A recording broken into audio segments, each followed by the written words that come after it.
I'm Rachele, is they, them, and she, her pronouns. I am the host, question mark, of Real Talk with Rachele, which is Spinal Cord Injury Ontario's little sex ed thing that we're doing right now. So every so often I write a blog post type thing, and maybe you've read it.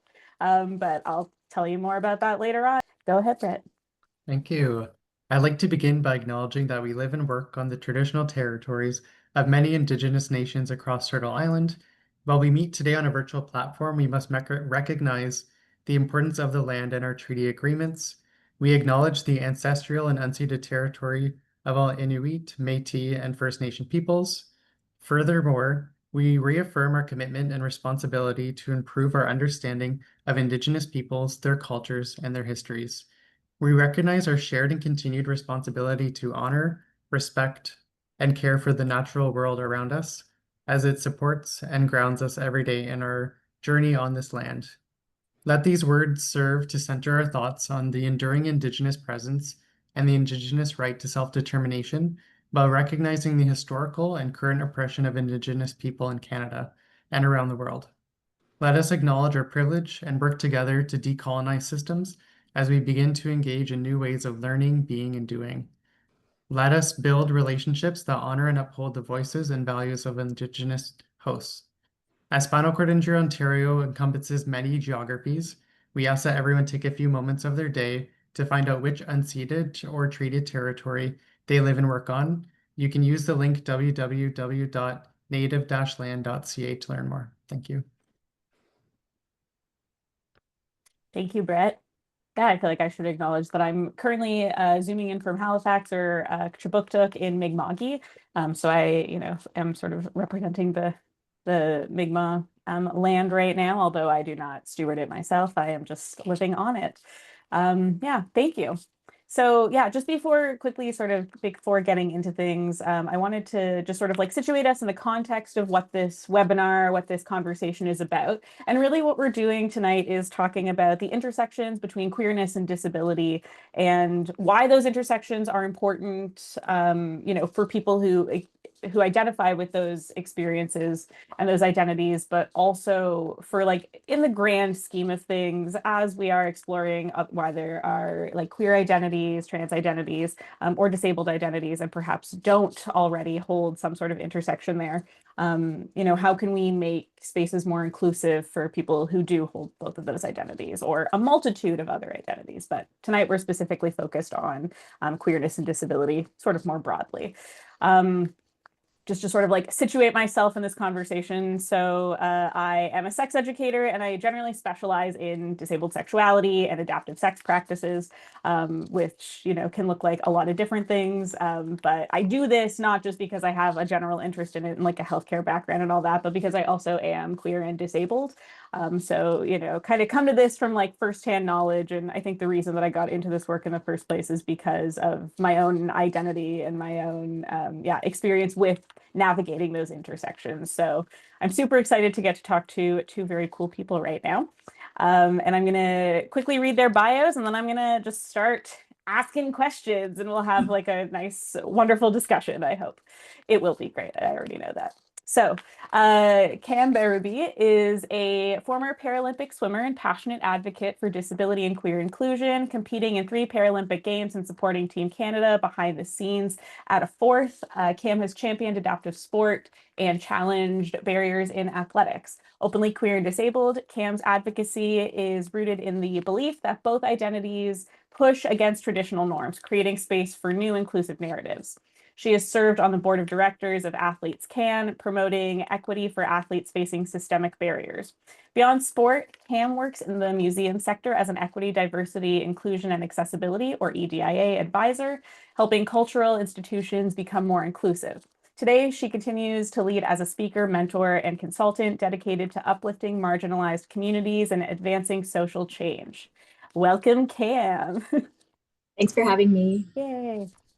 And then you already heard from Brett, but I'm going to read his bio anyways. Brett Babcock is an Ottawa-based peer support coordinator at Spinal Cord Injury Ontario, SCIO, where he connects peer and family support volunteer to newly injured patients and their family members to provide hope, empowerment, and experiential knowledge as they adapt to life after a spinal cord injury. A former national team gymnast, Brett sustained a C5, C6 SCI or spinal cord injury in 2012. Since then, he has channeled his passion into various adapted sports, advocacy, and education, earning a BA in psychology with a minor in disability studies from Carleton University. As someone who belongs to the queer community, Brett has taken on a new leadership role by facilitating SCIO's first 2SLGBTQ focused peer support programming. His personal journey and professional dedication make him a powerful advocate for community members navigating intersections of disability and queerness. Welcome, Brett, and thanks for being here. Thank you. Great. So, I mean, I've read off, your lovely, beautifully written bios, but I do like to start off with a little introduce yourself to the group, what brings you here to this panel, who you are, things that never go in a professional bio, I guess, and just like what jazzes you up about these conversations. Brad, do you want to go or do you want me to go? Feel free to go first, Cam. All right. Hey, everyone. I'm Cam. I use she, they pronouns. Yeah, I guess I'm new to the world of Spinal Cord Injury Ontario, but I'm not new to spinal cord injury. I grew up in Quebec and I was born with a tumor on my spine. So I've had my injury my whole life. And I guess what brought me to this panel, I mean, logistically, Brett brought me to this panel, but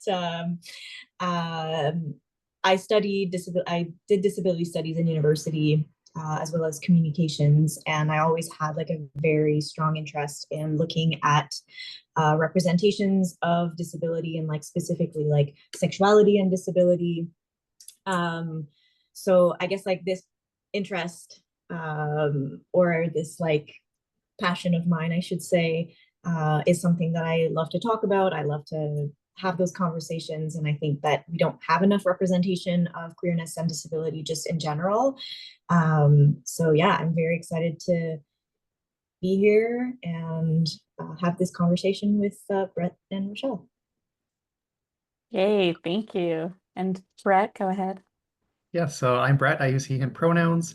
I guess in my bio, I didn't specifically identify, but I'm a gay man. And I'm really excited to hold a space that really has been absent for a very long time, or at least within our organization, we haven't had queer-specific peer support spaces. So I've had a spinal cord injury for almost 13 years. So within, my time at SCIO as a client, as a peer support volunteer, and as a professional, this is the first time I've been able to, be a part of a group or be a part of programming tailored specifically to an identity that, played a huge role in my adaptation to spinal cord injury. So I guess when I had my injury, I was 18 at the time. I was coming to terms with my queer identity, being gay, and then I was also blindsided by a spinal cord injury that I totally wasn't planning on.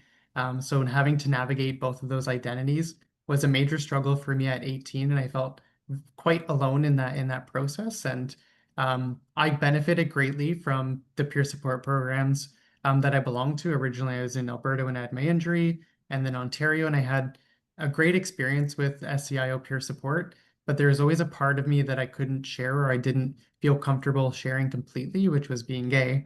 And so I had to hold back that part of myself, my experiences, and all my burning questions. So, it's almost like a full circle moment for me to be creating the space that I so desperately needed when I was 18, confused, had no idea what I was doing. So, yeah, I take a lot of pride in manifesting this program within the organization, and I look forward to creating something sustainable so it's here to stay. That queer disabled voices with spinal cord injuries have a space. And yeah, that's my little intro.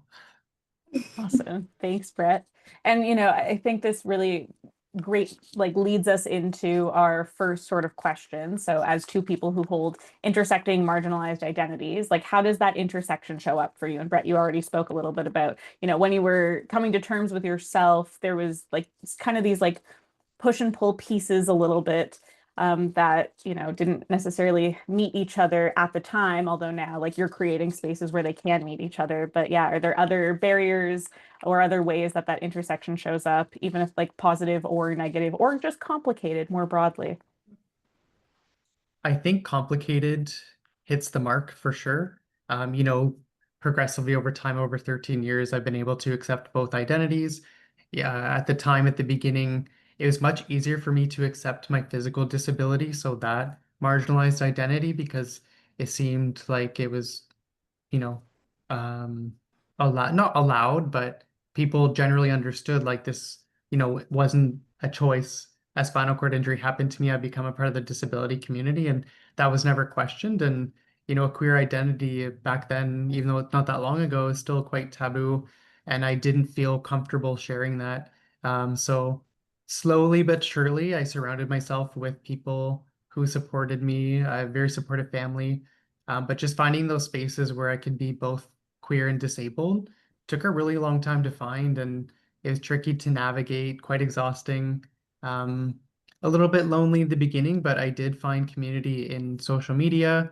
You know, Instagram was just becoming something in 2013, and that's really where I was making those connections. And then through university, I was able to find other disabled people who also identify as queer. So it's been a balance of two. I've had to partition myself in many ways. At the beginning, I am quadriplegic, so at the beginning of my injury, I was having attendant care coming in, and I never felt like I could share, you know, being gay with attendants for fear of, you know, how I'd be perceived or reacted to or cared for. I live fully independently now with my partner, Nick. So that's not a struggle of mine, but that is something I recognize for other people.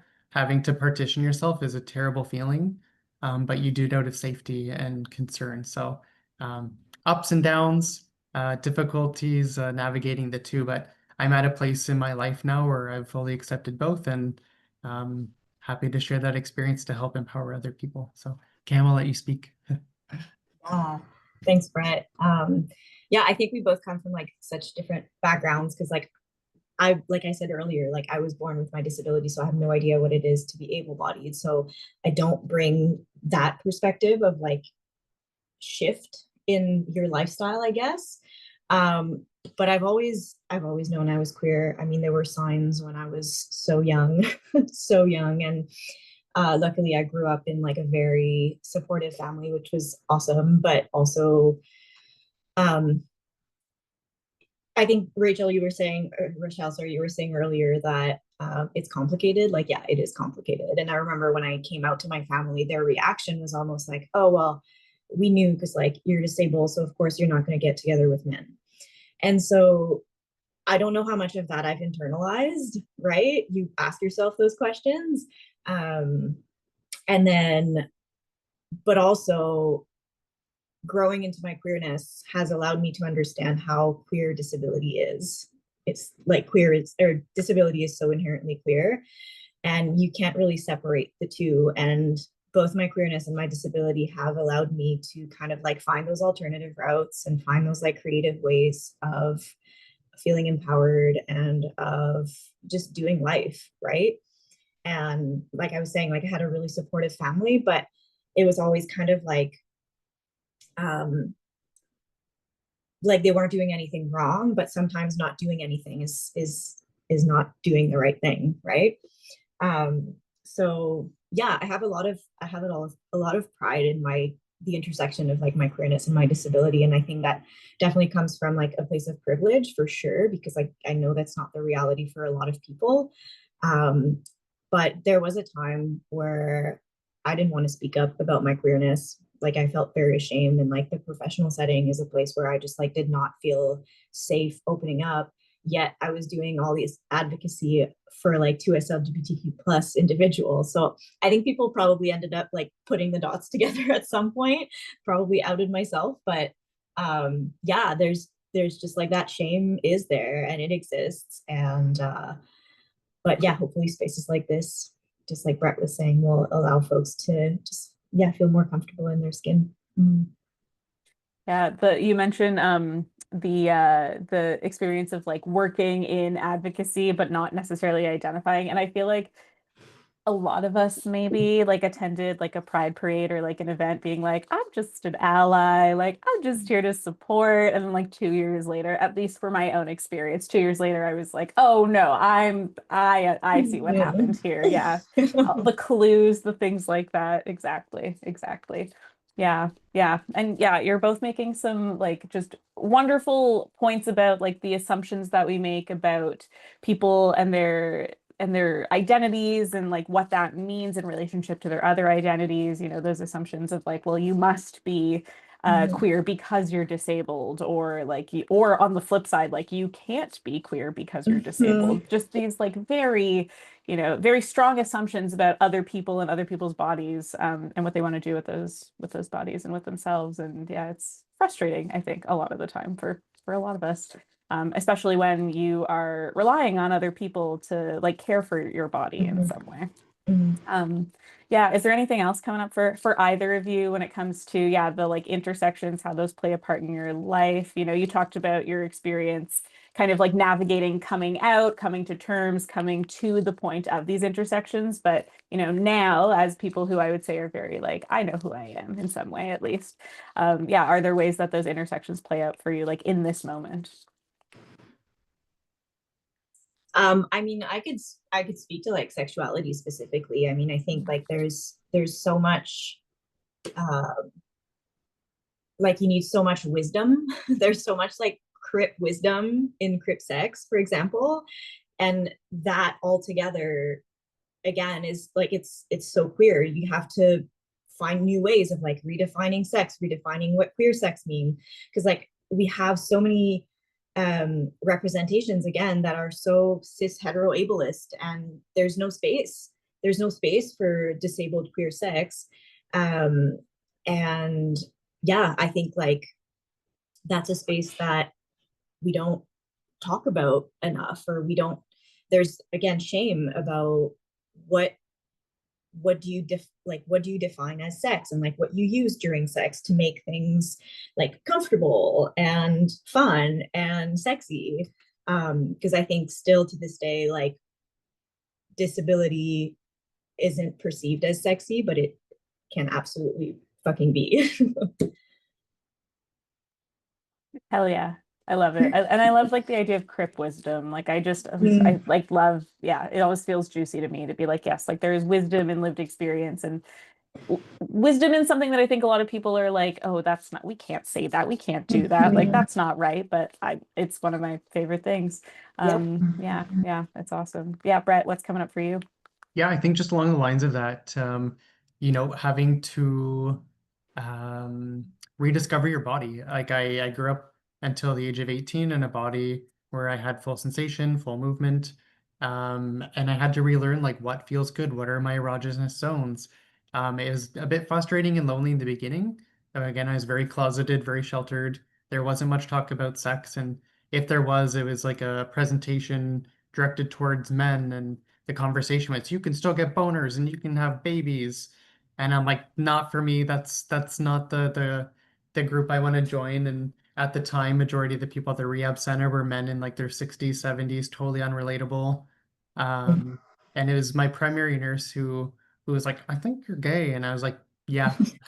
And then she kind of helped me find some resources. And, along the way, at the beginning, it felt frustrating and lonely. And then slowly but surely it became liberating and exciting to find out like, ooh, what feels good on my shoulders. And just finding what feels good took a while. You have to discover what feels decent, what feels good, what feels great, what doesn't feel good, and then how do I communicate this to a partner? Going through dating and hooking up. How do you explore those conversations with people who it's their first time being with a disabled body? And all of that took um, time and practice. I wasn't great at the beginning, but slowly I was able to have those conversations. I have a great partner now. Um, but just those are conversations you don't have really, at the rehab center or in a disabled space. So yeah, body exploration, very fun. And, Yep. having to, like Cam said, you have to become creative because, functionally and physically and sensation wise, things are different. So you have to explore avenues of toys, which, oh, they're taboo, but realistically, everyone benefits from toys. If you don't have any, you're missing out.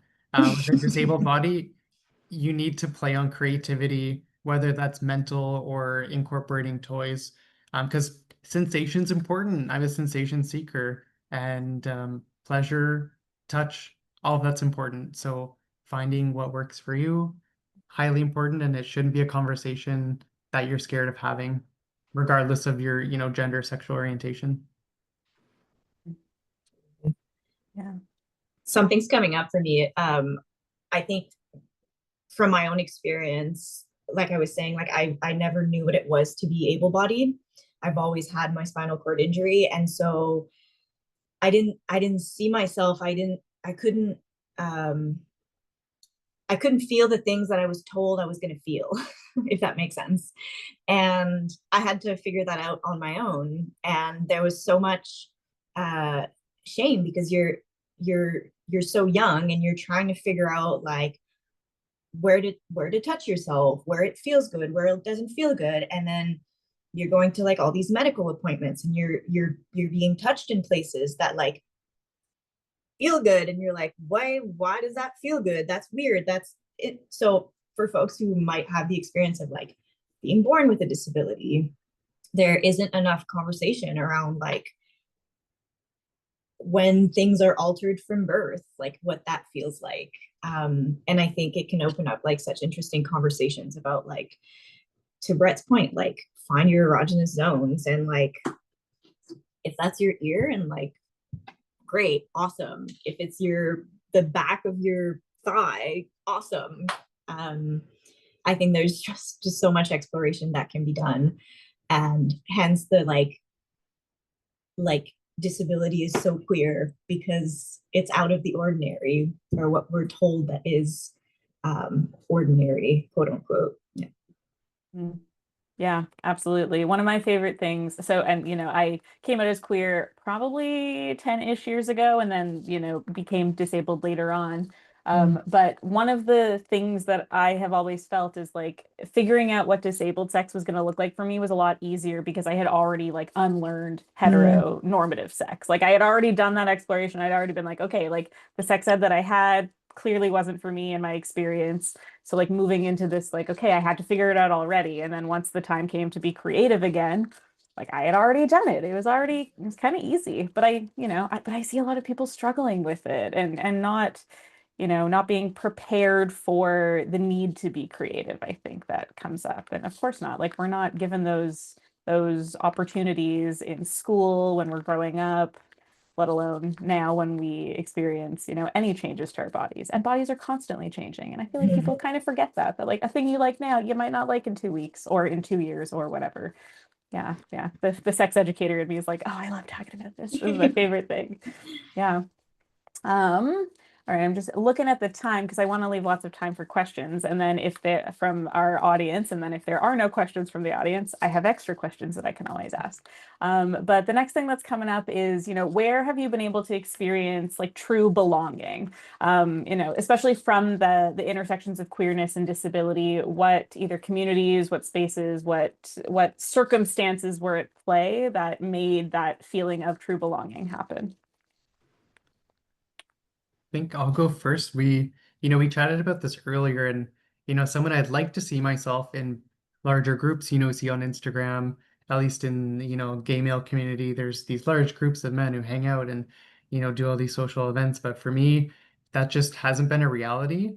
And although that's something I desire, I found such great, meaningful relationships in small groups, and even just one-to-one interactions is when I'm feeling like my best self, my true self, my authentic self. Typically it's with someone who is also queer and disabled.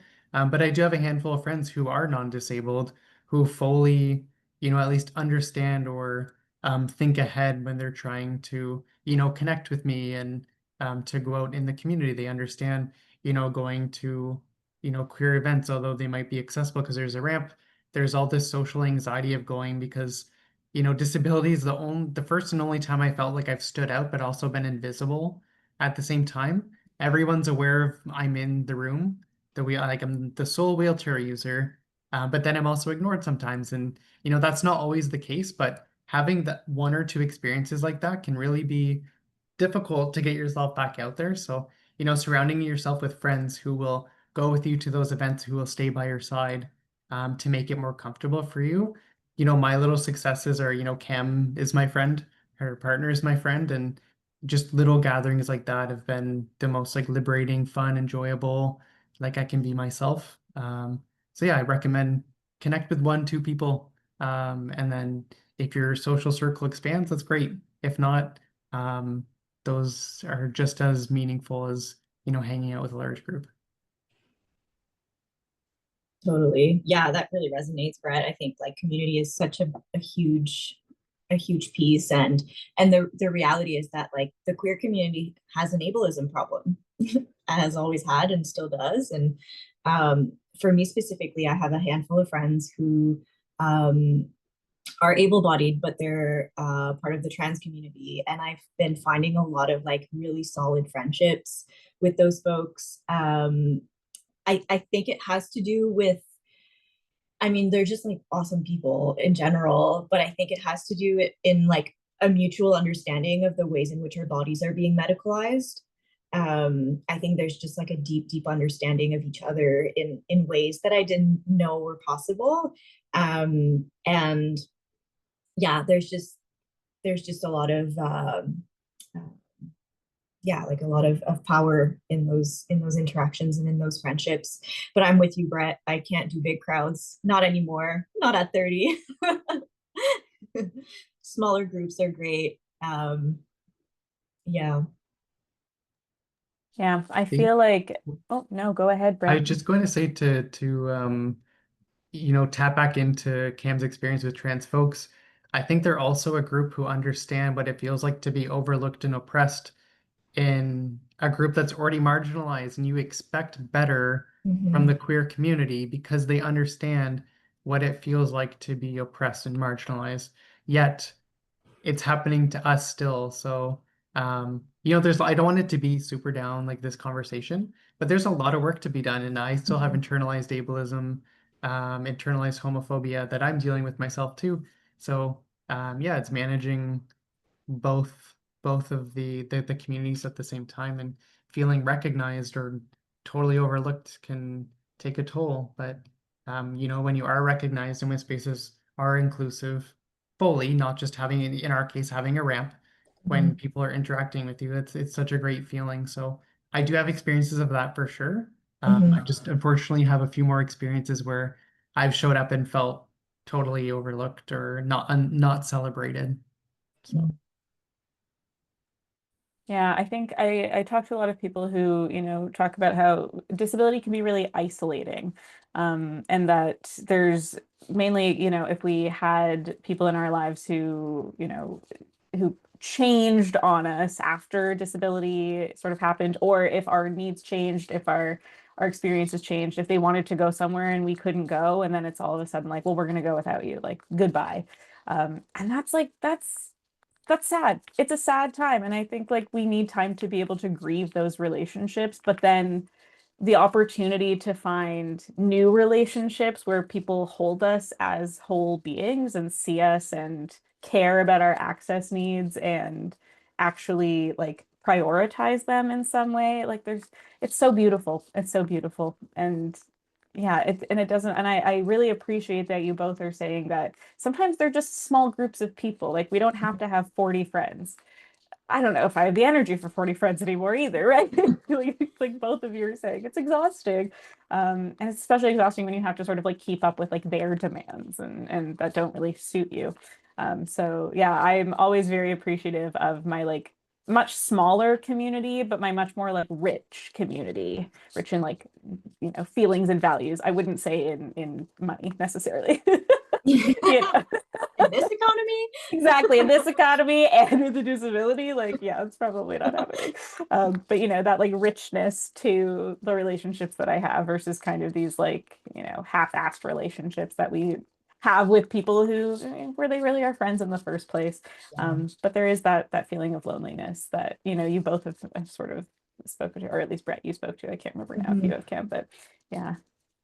I think, yeah, like Brett, you said being celebrated. And I think that's such an important word because like, yeah, I want to, you know, be more than just present in a space, right? Like you want to be celebrated, you want to be seen for your authentic self. And you were talking, Rachele, about um, people who all of a sudden were like, oh, we'll go without you. And like for me, so I'm an ambulatory wheelchair user, and I started using my wheelchair like a lot more often, like 90% of the time now. And there was definitely a shift that I had to go through with friends and explaining like, I can't go to the club anymore. That's up the stairs. Like that's just not an option for me.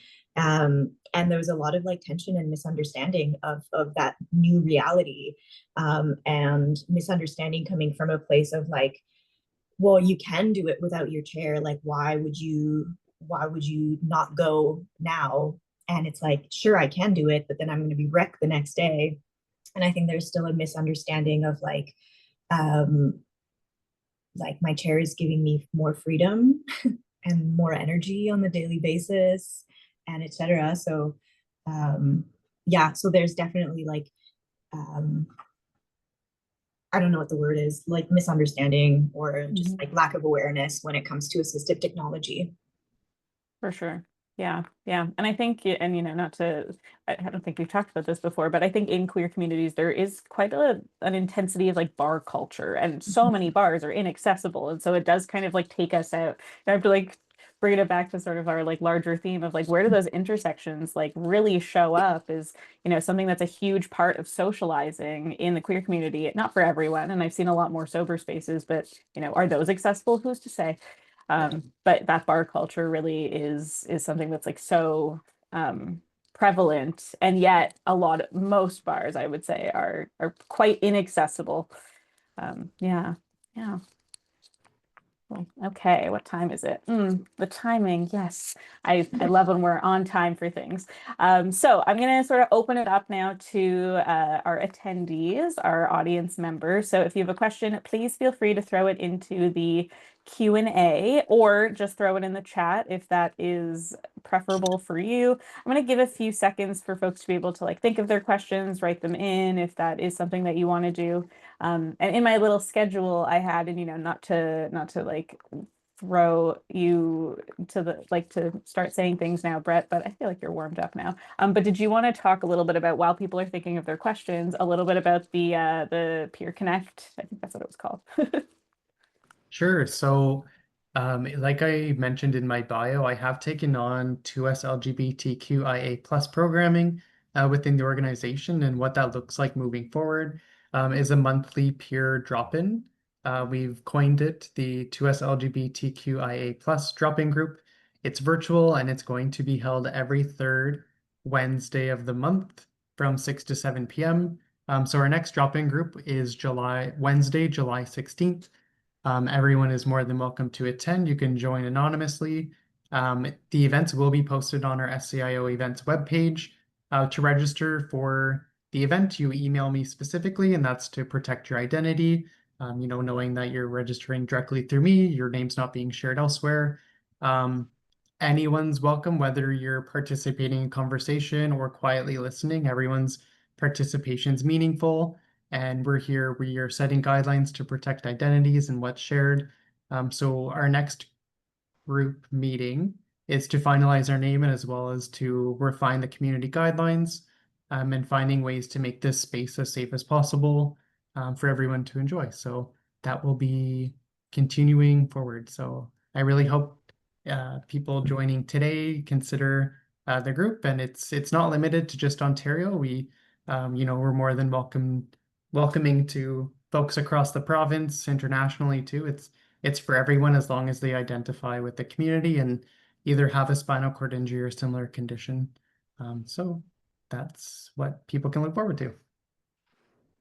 Thanks, Brett. I haven't seen any questions come in yet, so I'm just going to ask another question that I had planned. And if anything comes up for folks, feel free to throw that, in the Q&A or in the chat. But yeah, my next question, I was like, if time allows, was about like the healthcare system, and how a lot of us spend a lot of time in the healthcare system in one way or another. And what can allied healthcare workers do to be more inclusive? And then on the flip side, depending on who's here, are there ways that we can advocate for ourselves, and like what are the things we can say, I guess, or things like that, to you know, just be seen as a whole person, to have our identities recognized, to be more inclusive, essentially. Like, what are things allied healthcare practitioners can do, but then also like what can we do if, as community members, to like have our voices heard? That is such a loaded question. I mean, I there's so know. much. There's so much. I think like the first thing that comes to mind is like, what can healthcare workers do? Uh, and it might sound trivial, but like, don't make assumptions, right? Um, my partner and I, like, we're both wheelchair users and we're both women. And we've had to attend each other's like medical appointments at times. And it's it's mind-boggling to see like where people's brains go, or like don't necessarily either perceive us as like partners, um, and like are confused with like who's the patient. So yeah, I guess like don't make assumptions would be like a great way to start. It's a lot easier said than done. Um, but yeah, that's where I would start. I think for me, you know, like Cam, not assuming someone's gender, sexual orientation, relationship status. For me at 18, again, having people like, do you have a girlfriend? Are you thinking about girlfriends? Are you thinking about having babies and erections? Because that seems to be like the most popular topic of post-spinal cord injury and being a male. But, you know, I think, you know, using neutral language, but also, you know, to, you know, for someone who's closeted like myself at 18, or, you know, maybe recognizing those things, like maybe mentioning like what your organization does to support EDI or Pride Month, sort of just opening up that conversation to show like you are an ally. So for example, if any of my SCIO colleagues are here, maybe chatting up with your clients saying, oh, we've got our Pride drop-in group one that's coming up monthly. We've got blog posts, just to kind of interject that conversation to show that it's a safe space for them to share themselves fully. And I think just from my own personal experience, now that I've completely owned my identity, I'm not ashamed or afraid to mention that I'm gay or I have a male partner going into medical appointments.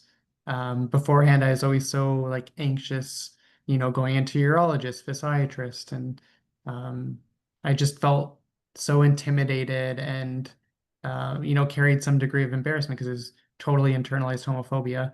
But you know, I've owned it, and I go in and sort of, I don't want to say like set the precedence, but it's like, this is me, accept me, this is healthcare, this, you know, I'm here for a reason, and you know, I don't want this portion of myself to be totally ignored or overlooked or judged. And so that takes time. It takes time to own yourself fully.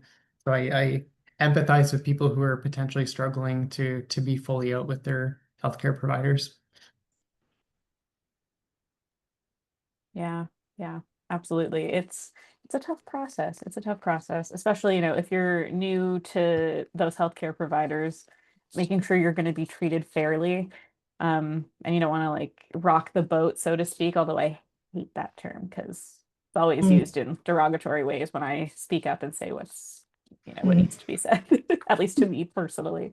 But you know, Cam, you brought up something so like, I mean, it was kind of like, I mean, not in passing, but you brought something up that we didn't get to talk about, and there are some questions in the Q&A now. But one thing I wanted to, you know, have a little, I wanted to add this into the conversation, that I think there's a lot of assumption that like, especially from healthcare providers, that there's always one able-bodied partner, that there's like a disabled partner and then the other partner is able-bodied, and then that there's only two at any given time.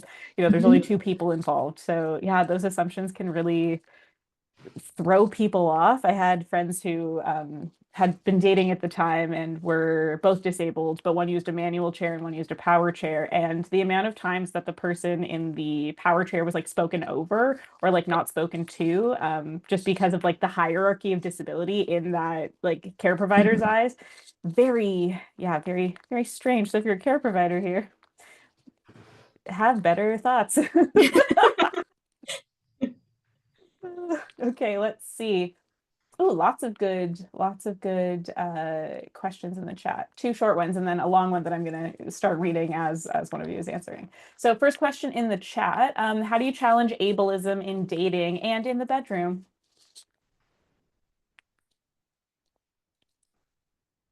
I can go first. I've been with my partner, Nick, for nearly 10 years. So that's a long time. I met him 2 years after my spinal cord injury. Um, and he was different from other men I was meeting at the time, probably because he had a degree in women's studies and sociology. He never once asked me like, what happened to you, or, asked me invasive questions about my body, because that's what I was getting in the gay community. It was very quickly people wanting to know if my body still worked, which meant, can you get an erection? Um, and I just really lucked out to find somebody who saw me for more than my disability. But I do recognize that it is so challenging at the beginning because on the one hand, you want to answer people's questions to let them know, like, I am still sexual, because you feel so desexualized, and you feel like you're answerable to these people because you want to feel sexy. You want people to know that you can have sex and that you can have relationships. Um, but I've learned over time, like, you don't owe anyone any answers about your body, or especially if you haven't even been on a date yet, like, don't answer those questions. There's no point. And if that's the first thing someone's asking you, toss them. They're not worth it. So yeah, respecting yourself, um, you know, recognizing your own internalized ableism too. And I guess those are my two pieces of advice. It is tricky though, I will admit. It's It been a is. while for me, but um, yeah. Yeah, it is tricky. I find like there's beauty in the online dating world because you get to filter out people so quickly. Um, and I was always on the fence when on dating apps, like, do I disclose my disability? Do I not? Like, how does that work? Da da da. And I found personally that like being transparent right away with the person, like, hey, I'm disabled or whatever, was always like beneficial for me. But I realized like it might not be the case for everyone. So I guess that's a personal choice. Like you decide if you want to disclose or not. Um, but disclosing and then having a shitty reaction usually makes it easy to filter the person out. Um, One question that I got at one point that I thought was like, I sat on that question and I was like, that is a really good question to ask. I got someone who asked me, like, what do I need to know about your body? And I thought that was such like a, like you could ask that to anyone. Like you should ask that to anyone, regardless of disability. Um, so, um, yeah, so I guess like it all comes down to uh, like personal choices, I guess, with like disclosing, not disclosing. I'm trying to think of anything else. Honestly, like I'm also not on dating apps right now or doing any of that. So, um, and yeah, and like challenging ableism in the bedroom. Like my partner is also disabled, like I said earlier, and I think like we were forced to kind of like face our own internalized ableism when we first got together, which has been like such an incredible journey, and it brings so much joy and laughter and tears sometimes. So yeah. Yeah, you've both brought up such a good point about like the filtering system, Mm. essentially, that like being open about being disabled in some way, or, just as people sort of naturally find out, if you're gonna, be with somebody in some physical way or romantic in general, that they're pretty quickly you're gonna learn if they're like a cool person or not. And sometimes it sucks, like sometimes it's in a way that doesn't feel very good. But if you can like do if you have the resilience and you can like bounce back from the shitty situations, oh, you're so much more likely to recognize them when they come up earlier and then be like, this person's not for me. Like, goodbye. Stop asking me about this. This is ridiculous. But I love that question. Like, what do I need to know about your body? Every person should ask that about, like, if you're going to be physical with someone, like, ask the question about that. That's great. think just to touch on Cam, what she's mentioning earlier, I always included a picture of myself as a wheelchair user and very much took a take it or leave it approach. This is who I am, and you do filter out superficial people who, in body politics, you don't measure up on the social scale because you aren't, in in gay culture, at least is very much fit culture. They're looking for, fit men with abs and, disability isn't even like on within that realm. So at least if it's safe for you to, and if it's something you feel comfortable sharing, including a picture of yourself as a disabled person, first of all, you should be proud of yourself and your body and what it's capable of. So you should be proud of posting that on there. Sure, you're going to get comments and people are going to overlook you or swipe you the other direction, but at least you're dodging those bullets. I'd rather dodge those people than having to disclose later on and not having that conversation. So just owning who you are, and the people who are interested will, follow up with you. Absolutely. Yeah, I love that. And that, like some people have the like privilege of not disclosing, but a lot of people don't. Like for some of us, it's just take it or leave it. Like there's no version of me that doesn't appear disabled at this point, essentially. Yeah, which I think is an interesting conversation around like the disclosure piece when it comes to disability sort of more broadly, I think. All right, another question in the Q&A. How do you create your queer disabled friends circle? I love that one. Great question. I mean, oh my God, the internet is a great place to start. um, like I know of a lot of people who have met some of their best friends on like Tinder and apps like that. And I think there are like specific apps to make friends. I don't know. But yeah, like join Facebook groups, go to like local events, look out for, what's available in your area. Um, I'm lucky enough to live in a space that has other disabled people and queer people, which is lovely, and we get to share time and space together. But yeah, the internet is a great place to start. There's a lot of connections that can be built on the interweb. Yeah, I would say most of my queer disabled friendships are online through Instagram. Over the last 10 years, I've met some really great people on there, and I think finding friends in person is a little more luck of the draw.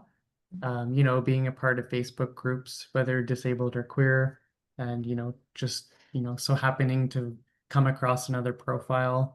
Yeah, I wouldn't say I've done anything in particular to manifest, in-person friendships. It's just sort of come my way naturally. And it's not a large group, like it's small, like maybe 3 or 4 people. And I'm from Ottawa, in the Ottawa region. And yeah, I'd say most of my queer disabled friends are on Instagram, and, FaceTiming and chatting in that sense has, been just as meaningful and supportive, regardless of, not being in person. Although it is fun when you do get to meet up. And yeah. Yeah, that's all great points. I feel like I think there's also like spaces, and this is going to help me bridge to my the next thing that went into the Q&A, which is more this person would like to shine the light on the idea of peer support, which I think is kind of a great way to create, like, establish your community. So this is me also like, doing the little promo for for the group that you're leading right now, Brett. But this person has like a really lovely response, so I do want to read it out. All right, get ready, everyone. In the world of peer support, I want to shine light on how powerful peer mentorship can be. I've been a peer mentor with Spinal Cord Injury Ontario for over 10 years, and one match that really stuck with me was with a newly injured queer woman. At the time, I was also starting to come out myself. That experience became so much more than just mentorship. It was a moment of sharing, of seeing and supporting each other. We created space to grow who we were and it reminded me that healing isn't just physical, it's also about connection, being understood understood and finding strength in shared stories. Being a peer mentor has shown me that our lived experiences, especially at the intersections of queerness and disability, aren't things that hold us back. They're what connect us. They help us build bridges, and through those connections, we don't just make it through, we actually thrive. Wow. That's awesome. Thanks for sharing that to the person who shared that in the Q&A. And one of the things that you said in there about like taking on a mentorship role, like getting involved and finding ways to access your community, not just in like a, you know, the party way that I think a lot of us tend to opt into sometimes, but to actually, you know, like have roles in your community, I think is a great way to start to get to know each other. Like one of the reasons that I have a disabled and queer community is because I do sex ed in that realm, and I've just met people through that. So it's a great way to get connected. Yeah, there was one more question in there in the Q&A, but I don't think we have time for it. But it was around, I think it's kind of been answered. It was around like the positives and challenges of sort of dating another person with a disability. And Cam, you did speak to that a little bit, I think on both ends, at least a bit. So I feel like we haven't ignored this question. It did come up after sort of it was asked. So I think that we did it. Yay. So, yay. Yeah. So thank you everyone for attending. Thank you to Brett and Cam for being part of this conversation and sharing so much of yourselves. I think that this is like also one of the best ways to connect with people is to show up to things like this and hear from people who are in similar situations. And yeah, I feel very excited about where this conversation has gone. And yeah, with our last minute, you know, a couple more plugs for the things that we're up to. Thank you, Communications SCIO. Yeah, I feel like I'll just very quickly plug the thing that I do with Spinal Cord Injury Ontario, which is Real Talk with Rachele, which is all about sex and disability. Usually it's some sort of blog post, but this is also part of that. So, you know, sometimes we do live things, and this is my favorite thing to do. I like talking to people and not just sitting at my desk and writing. But yeah, Brett, do you want to share anything else? Or Sure. yeah. If you know, are there questions that are still burning that you love to have answered? I urge you to join our 2SLGBTQIA drop-in monthly. Again, that's June or July 16th. If you're looking to, you know, belong to a queer disabled community, we are creating one, and we would love to have you there, and we love to grow it. And you know, that's essentially where it can start. And I'm really looking forward to seeing this community grow and creating a space where we can have these conversations casually, naturally, and have them flow from month to month. So see you there. Amazing. Yeah, I love that. Cam, you have any plugs you want to do? Yeah, I mean, I'm in the process of becoming a peer mentor, so I'm very excited about that. Like I said, I'm new to Ontario-ish, so yeah, I'm excited to be more involved. And I think like one thing that we could close on, you know, we've been talking about disability and queerness, and like we're all made of so many different identities. And there's an analogy that I love to share, is I don't know if anyone has heard about it, but it's the analogy of the banana bread or the banana muffin. And it's this idea that like when you're making your banana muffin, imagine that you're the banana muffin, and then when you're making you're making your recipe, you've got the flour, the sugar, the eggs, and all of those pieces are kind of like the different parts of your identity. And before you make the banana muffin, those can all be separated. But once you bake the banana muffin, you can't separate the flour from the sugar and the eggs. So it's just this idea that you can't separate your queerness from your disability and your disability from your queerness. They're intertwined, and they make beautiful connections within yourself. And I hope that whoever you are listening here, that you're able to find that for yourself and find that acceptance and healing. It's a beautiful thing to be able to hold. Yeah. Oh, So I be a love that banana analogy. muffin. Yeah, be a banana muffin. And people who like banana muffins are gonna go straight for you in the buffet table. And people who don't they didn't want a banana muffin anyways. You don't want their attention. Awesome. Thanks again, everyone, for joining. Thanks, Spinal Cord Injury Ontario, for hosting us. I think that's the right language. And thank you again, Cam and Brett, for chatting with me. I've had a lot of fun. Thank you, Rachele. It's so Yeah. nice to have someone so organized, and Yes. you bring so much energy to this space that it made it so much easier. And yeah, I can't thank you enough for, holding this space with us, and look forward to doing this in the future, I hope, at least next Pride Month. Yay. Yes, I hope so too. Yeah. Awesome. Thanks, Rachele. Thanks, Brett. Thank Also, you. thanks to our communications team for helping us set this up too. Takes a lot of people to get behind these and to making it happen, and it'll be on YouTube sometime. So, hello to the people watching from YouTube. Sure, take care Perfect. and happy Pride. Happy Happy Pride, Pride. everyone. Bye.